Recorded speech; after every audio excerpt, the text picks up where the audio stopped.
Robin Slim Show. Hey, it's Marc Hershon from Succotash. What's going on, Mark? Succotash, how are you doing, dude?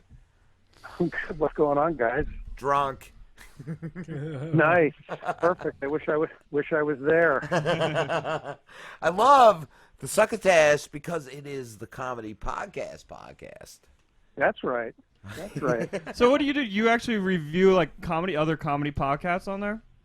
Well, first of all, we feature clips of other people's comedy podcasts. Kind of let people know I like to think of it as a Whitman sampler of comedy podcasts. So Nice. people get a little taste of what's going on. So I like pull stuff from famous podcasts, but also all the new ones and people nobody's heard of yet, stuff like that. And we also do reviews. I review on SplitSider.com and Huffington Post. Yeah. Do reviews up there, and then I also do interviews with podcasters on my show as well. So Cool. we're a full service comedy podcast. I like that. So in your next episode, you're gonna play clips of the Robin Slim Show, right? I'm going to play clips of us talking right now. Oh, that's amazing. That's like You get the it's the most meta thing ever. And then if you guys play clips of me playing that clip, it'll get even more meta. that's amazing. Oh, we're That's gonna have like like clip an Inception, right? Inception worth of fucking yeah. podcast. It's like a dream inside of a dream Exactly. inside of We're some gonna- other guy's dream. We're gonna have Inception. Your subconscious starts attacking you and you don't know why. From every direction. It's like Charlie Sheen. We don't want to turn out like that. You can review us reviewing See, Ingenuity. Charlie Sheen has AIDS from someone else's AIDS that somebody else gave that person But that he got also the gave AIDS. it. He also gave it. Yeah, and then he gave it. Yeah, he's a giver. He's a giver. He's a good man. He's a giver and a receiver. He's both.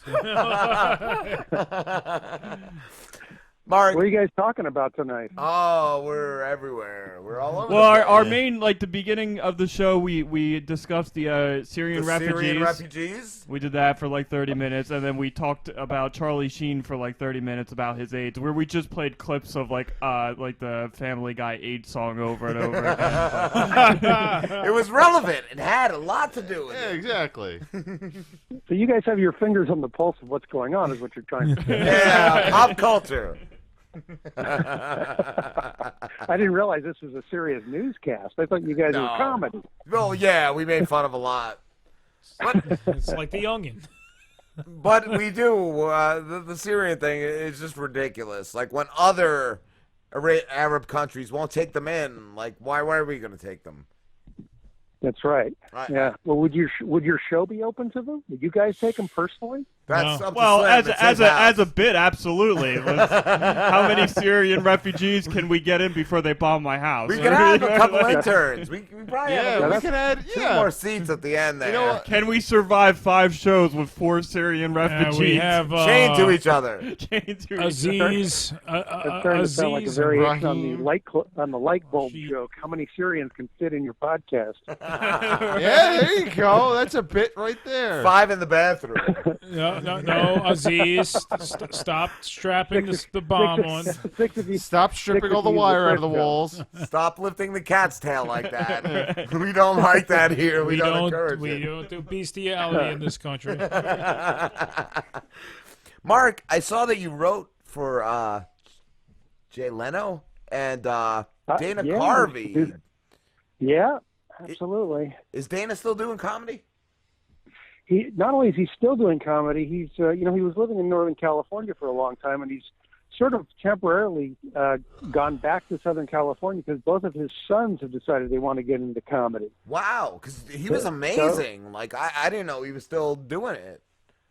So he's been doing shows around Los Angeles where he calls it Dana Carvey a work in progress, and he has both of his sons do like 8-minute sets in front of him, and then he comes out and closes the show. That's really cool. That Wow. is pretty cool. I'd see that. You met them personally? What's that? Did you meet them personally? Oh, yeah. No, I used to spend every day writing with him. In fact, he hired me away from my job in 1999 for a year to write what turned out to be just a miserable comedy. But we had fun writing it. I wrote Master of Disguise with him. Wow. Jeez. Really? I actually enjoyed I that. saw that movie when I was like in when 8th grade. Man. And, I was like 14 years Then old. you were the demographic. You were the one that you were writing for. I like the Opportunity Knocks too. I thought that was a great movie. Yeah, no, I mean, he's really good. The funny thing is, doing that movie with him and having to get these notes from the studio, I realized how bizarre Hollywood is that they hire Dana Carvey to star in a movie he's written, and then they try and tell him how to be funny. Wow. I know, right? Yeah, that's crazy. So now I was actually reading your bio and I saw you've done a lot for years, and you started out in high school. You started out as a cartoonist, right? I still do a weekly editorial cartoon for a little weekly newspaper in Half Moon Bay, California. Cool, man. And you like created your own form of cartooning, right? Like something where you manipulate photographs or something? Yeah, I call it faux doodles, and I take bits and pieces of pictures and I morph them all together in photo. I put a tracing on top of that. So it looks pretty much like a regular cartoon. It's just how I get there is a little bit different. So That's it's kind of cool. fun and just a different way to do it. You know, I thought it would be easy. I go, hey, this will be an easy way because I got so tired of doing pen and ink cartoons. Okay. But just like Succotash, it's like really hard. Yeah. When I was trying to think of a podcast to do, I go, this will be great. I'll play clips of other people's podcasts. How easy could this be? Well, it turned out to be really, really hard because now I have to listen to all these fucking podcasts. Dude, I've gotten so many, I can't even listen. Even when they say they reviewed us, like, I gotta skip around. I cannot listen to some of them. Well, that's why we only play 3 to 5 minute clips. I don't like playing, people's commercials that they do or trailers or whatever you want to call them because they're all sort of prepackaged and stuff like that. So I love getting clips. I clip them, and then I've got this associate producer, Tyson Sainer, who I literally have never met in person, but was a big fan of my show. He said, hey, I can start helping you clip shows if you want. So he's a big help. He clips a lot of the shows. I'll just tell him what I want to get a clip of, or he finds his own stuff out there. So that's been great. But it's hard. So now how do you go about it? Do you get permission from the podcasters before you play their clips, or do you just go with it? Well, you know what? I started doing that, and when I first started the show as a courtesy, and there was nobody who said no. And then I realized it's sort of like a news show playing movie clips. It's like, well, I'm just doing a service. Right. Hey, I have no sponsors, so I'm not making any money doing it. Yeah. And I figure it's just a service to the podcast. And I never, I may clip somebody's podcast that I don't really care about in terms of my personal taste, but I'll still clip it and tell people about it and where to find it because they have listeners. Somebody likes them. Right. So I never really diss anybody's podcast. Okay. For me, I just like the idea of trying to get the word of podcasting out there because there's still a lot of people who have never heard of it. Yeah. Now, how long have you been podcasting for? About, when did I start? 2011. Okay. Wow. So 3.5 years, something like that. Yeah, man. I keep on trying to explain to my mother what podcasts are, and it's just an uphill battle. I use my fist to explain it to my mother. It's an uphill battle. She just doesn't get it. But Yeah, it's radio on the internet is what Yeah. most people end up just go. It's just kind of like radio on the internet. yeah. I just It tell isn't, people. but that's the. I just What's tell that? people we do a radio show. That's what But I say. you also I do a don't radio have show. anybody to answer to. You just say whatever you want. Like, not that you can say whatever you want because there's going to be penalties for that, but to an extent, you have the freedom, all the freedom you could, use. Yeah, you can do whatever you want. No, there's no, unless you're part of some sort of network. And I don't even think the podcast networks at this point are telling the podcasters on them what they can and cannot do. Yeah, that's correct. Eventually they will. Yeah. They'll eventually get like that. And then we'll have to go But on right like now you- VHS or beta. We have to go on VHS or beta. Yeah, but for Laserdisc. right now, and that's what's great about the medium, I think, is you can hear, people doing fictional stories and doing crazy game shows and every kind of format you can think of. And the beauty of podcast is if it's not your cup of tea, well, you don't have to listen to it. Exactly. Now, what actually originally drew you to podcasting? I think it was mostly my comedy background. I'd gotten really busy with my day job, and it's really sort of draining. So I wasn't able to get out and do as much improv as I used to do. Okay. But I still wanted to kind of do something, and so I spent about 8 months trying to think about what to do because podcasting was clipping along pretty good 2010, 2011. but everybody was doing interview shows, things like that, and I wanted to do something a little different.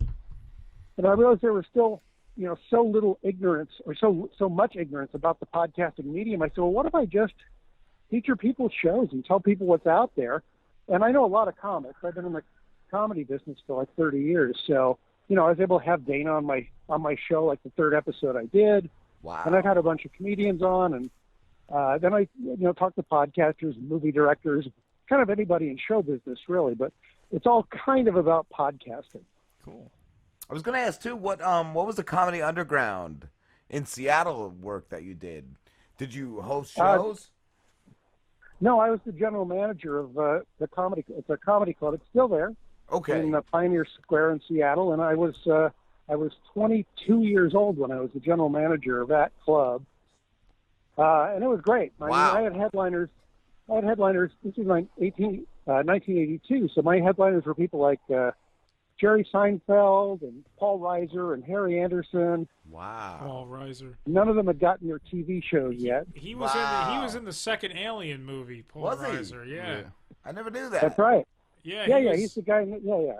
He was the guy that screwed them all over. He was trying to get the alien smuggled through quarantine. Oh. That's right. He's a corporate He was the scumbag. traider. Yeah. Then he The locked corporate himself. scumbag. Then he locked himself in the room with one, and it just ate him.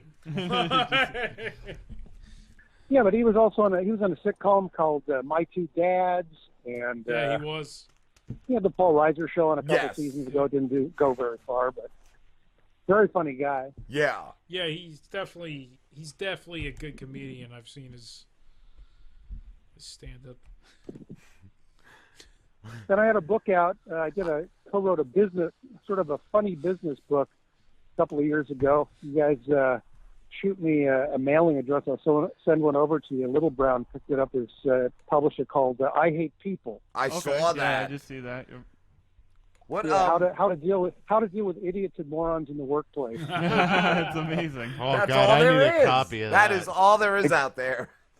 That's pretty much the conclusion It's he came to too. Great, because they're often in charge too. Man. I was gonna say, I wonder if everything's like that. Is NASA is the Marriott? I thought that a few times. Does every too, manager you ask have no idea when you ask them a question?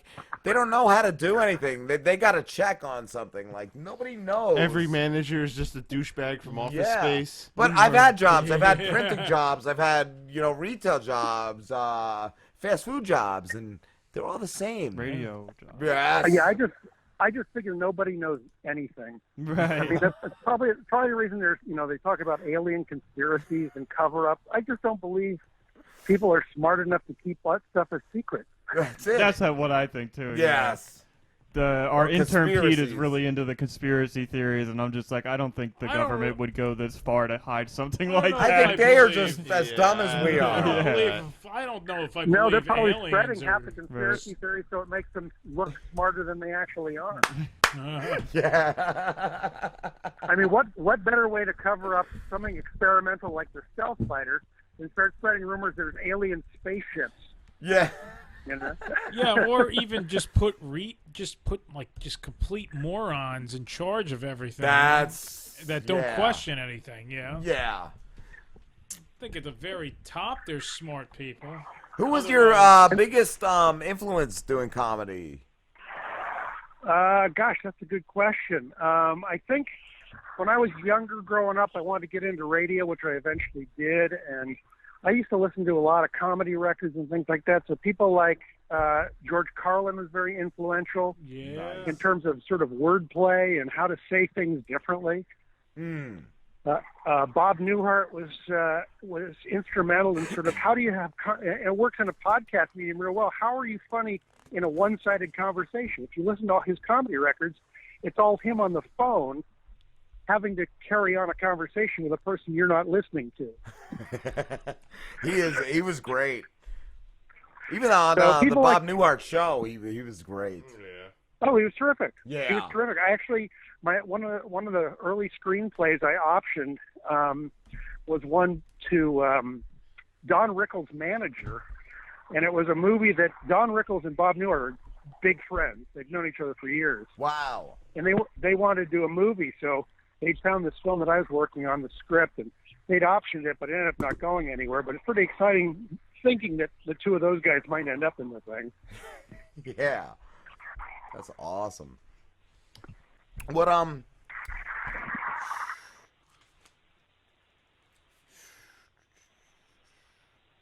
have you written for any comedians? Oh, What's that? have you written for any comedians? Yeah, well, I've written for Dana. Yeah. In fact, I'm credited on his last HBO special. Wow. I used to write with Bill Maher a while ago when I was living in LA. When he was still traveling, doing stand up on the road a lot. That's cool. Submitted stuff to The Tonight Show and Jay Leno, and then here in San Francisco, there's such a big comedy scene that I've written with a lot of the comics here, just informally, just sitting around bullshitting, coming up with like premises and ideas and things like that. Nice. I tried watching Fries on the Side. Is that like an internet series? No, that was a sketch group in North Hollywood. It ran for about 6 or 7 years. Yeah. It was kind of an interesting premise. Yeah, there's some of the sketches that don't translate very well to video. I mean, it was done live on stage. I tried watching on YouTube, and they said because of my country, I didn't know if they were out of the country. It wouldn't let me watch it earlier.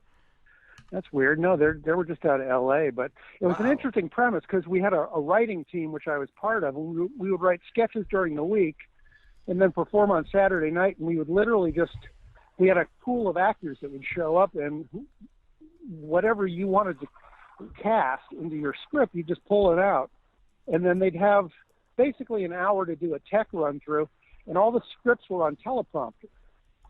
So nobody had to memorize any lines. Wow, that's cool. Yeah, it was pretty wild. And like I said, it worked. They went pretty strong for about 6 or 7 years, and then people just started to get hired for different jobs and stuff, and the whole thing sort of fell apart. But it wasn't for a love of doing it, really. So out of all the stuff you've done, like the podcasting, the cartooning, comedy, what's your favorite thing to do? Well, I think my favorite thing is still writing screenplays. Okay. I've written several of them for the Hallmark Channel TV movies. And those are always, to me, the best because it was, even though I love collaboration, those were solo efforts on my part. And then I got to be on the set every day of production. I got to be in all 3 of the movies that got produced. Cool. And it was just kind of cool being in sort of control up to a certain point of, what that property was going to end up looking like. Okay. I was looking at the one, I think it was Monster Makers that you did for the Hallmark Channel. That looked kind of cool, where like some characters come out of a movie or something. Is that what it was? Or something like that? Yeah. This kid and his mom moved to a new town, and his mom's a live-in nurse for this old movie director. Movie locked in a trunk in the basement, and it was printed on experimental film stock called radium acetate. It was supposed to make it look as real life. And so he's watching it one night on his projector, and lightning hits the house, and these monsters get out of the movie.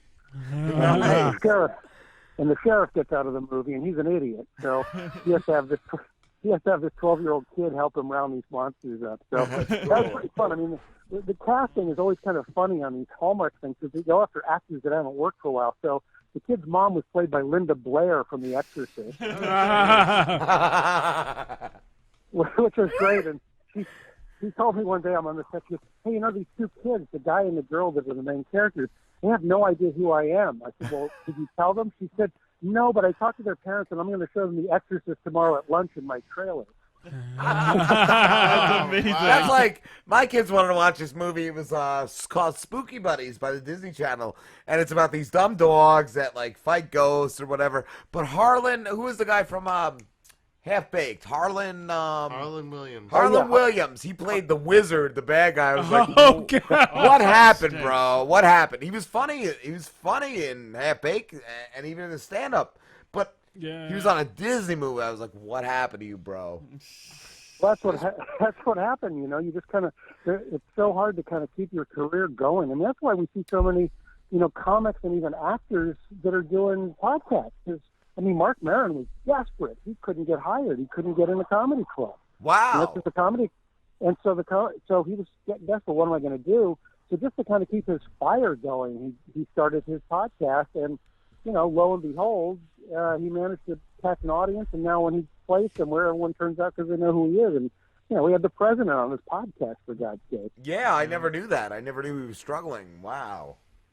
Yeah. So you see a lot of older comics now, and I think they do it too because they can express themselves differently.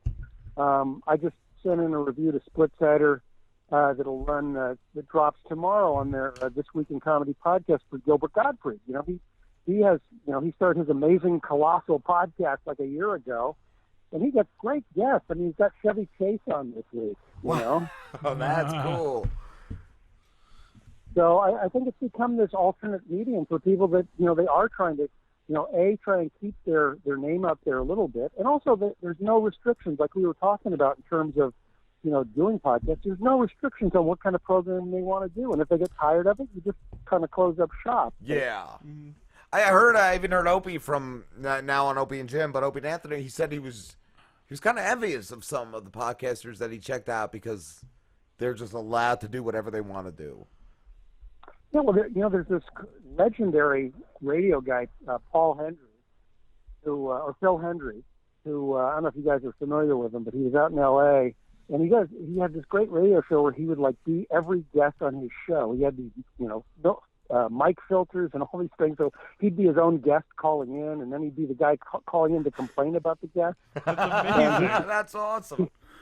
And I definitely look for him. He's got he had the same problem as most of these terrestrial radio guys. He couldn't get a job.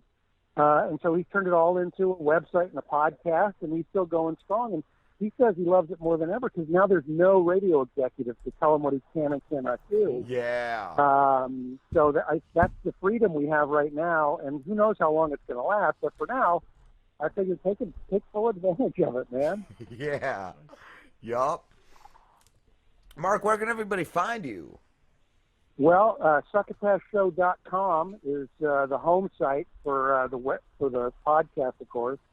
I've got markhershon.com, but I haven't kept it up too much recently, so I'd rather have people go to the show site. And that's probably the best place to find me, I guess. I was quoted in the New York Post today on a story about a company called ISIS that should change their name, but they haven't. No way. That's like the diet. During the day I'm sorry. During the day that's right. During the day, I spend my time as a branding expert for a company called Landor. So I've created a number of brand names over the years, and so I get these calls from reporters once in a while to talk about stuff. That's awesome. All right, Mark, thank you so much for talking to us. Hey, guys, it's been my pleasure. And like I said, I'll clip you guys on the upcoming show, and the clip will probably be some of this that we just did. Awesome. Thank you. Thank you, brother. All right. One, man. Take care, guys. You Talk to too. soon. All right. Bye. And if you were wondering who ripped ass, it was totally me. I was didn't- wondering it. I smelled didn't really realize. bad. I was like, oh, what the fuck is that? And he's then running I for realized it was, president. yeah. Oh, man. Well, we at will least we know what we'll be getting in office. Ass!